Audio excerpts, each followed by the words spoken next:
Il craint la lumière, se camoufle à la perfection, est difficile à repérer et n'a qu'une chose en tête, sucer le sang humain.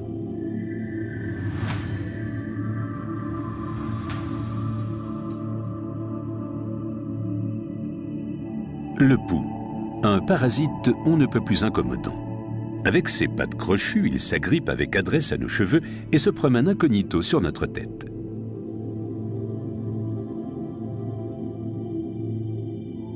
Les parasites ont toujours soif de sang.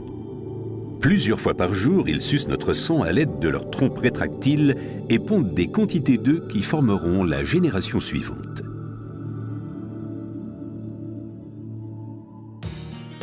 Les poux sont présents dans toutes les couches de la société.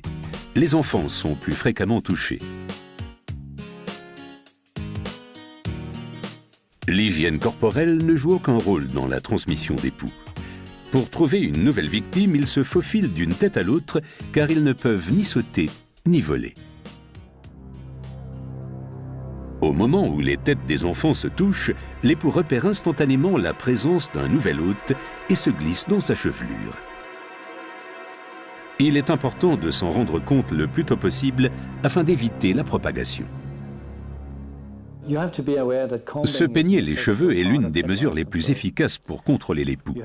Cela permet de savoir si on est infesté et s'il faut agir ou non.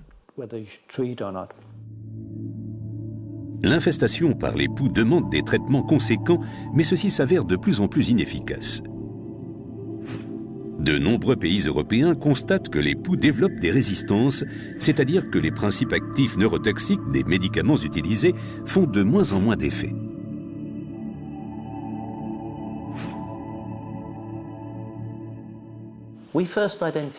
En Grande-Bretagne, c'est au début des années 90 que nous avons constaté pour la première fois des résistances aux insecticides. Depuis, les poux se sont propagés dans tout le pays et sont entre-temps devenus de plus en plus complexes. Une femelle pond plusieurs œufs par jour, qu'elle agrippe aux cheveux avec une colle. Sa longévité étant d'environ 30 jours, ceci peut représenter jusqu'à 300 œufs. Après environ une semaine, les œufs éclosent pour donner naissance à des larves. Ces dernières deviennent matures en une dizaine de jours après 3 mues et le cycle recommence.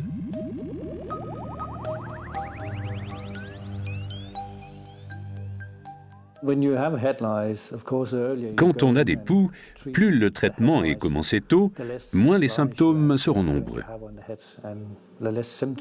Lorsqu'on est infesté depuis longtemps, on se met à se gratter, ce qui risque de provoquer des infections secondaires.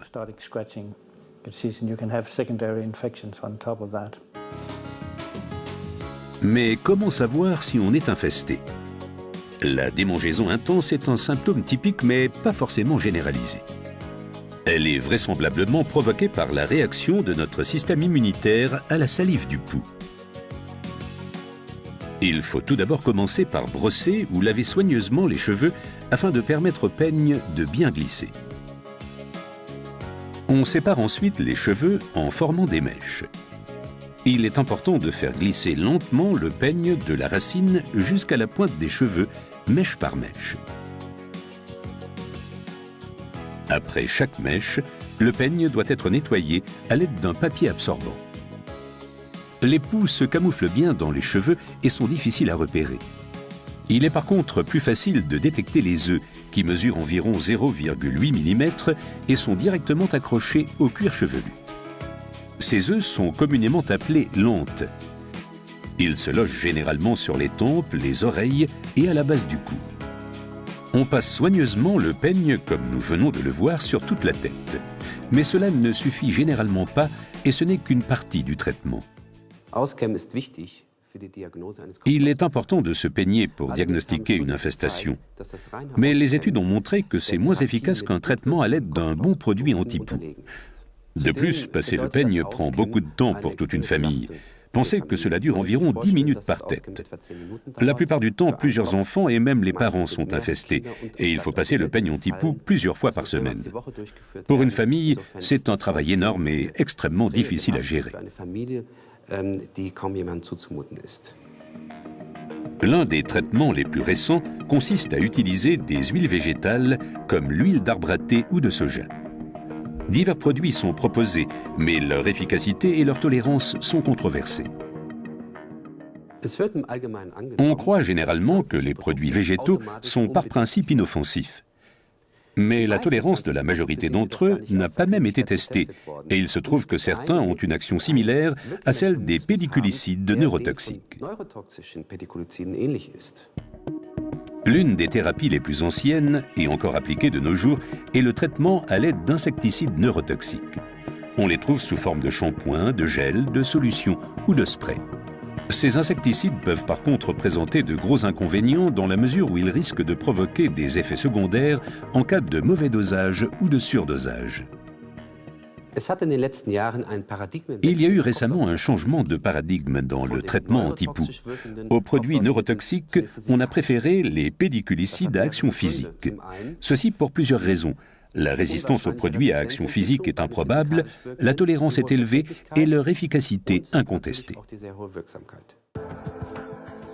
Les options thérapeutiques de la nouvelle génération, comme Nida, ont une action physique.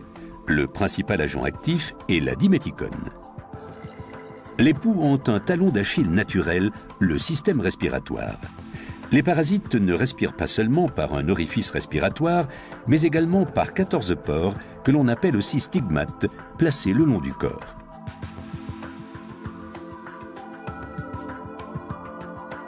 Les stigmates sont reliés à de fines trachées ramifiées, système de conduit qui parcourt tout le corps de l'animal et l'alimente en oxygène.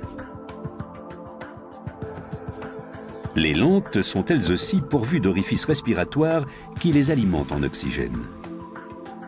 Nida se compose de deux types de diméthicone et possède une tension superficielle très faible. Ceci lui confère une viscosité et un pouvoir de pénétration excellent. Dans un premier temps, Nida pénètre dans les orifices respiratoires des poux, des larves et des lentes et refoule l'oxygène. Dans un deuxième temps, Nida s'épaissit et obstrue le système respiratoire.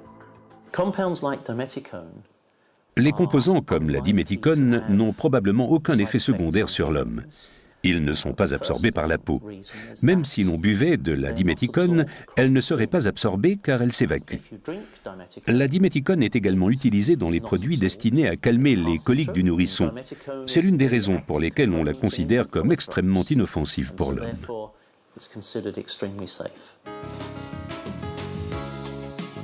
Nida est un produit fiable et facile à utiliser. La solution doit être vaporisée avec soin à la racine des cheveux secs. Et il est important de veiller à bien répartir le produit sur toute la tête.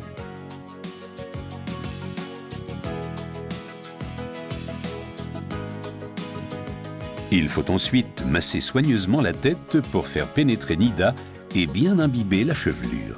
Les larves et les poux morts peuvent être éliminés à l'aide du peigne. Grâce à sa formule spéciale, Nida permet au peigne fin de glisser sans peine dans les cheveux. Nida peut ensuite être rincé à l'aide de n'importe quel shampoing. Le danger d'infestation est déjà écarté dès le premier traitement et les enfants peuvent retourner sans souci à l'école ou à la maternelle.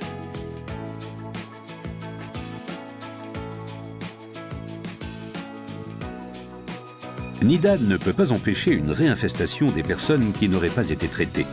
C'est pourquoi il est recommandé aux parents de rester vigilants et de contrôler la chevelure de leurs enfants 8 à 10 jours après.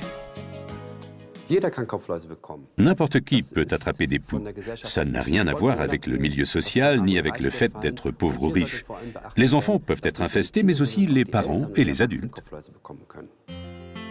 Les poux ne sont pas une raison de paniquer, mais sans aucun doute un fléau fort déplaisant. Il est donc bon de savoir qu'il existe un produit très bien toléré et facile à utiliser pour en venir à bout.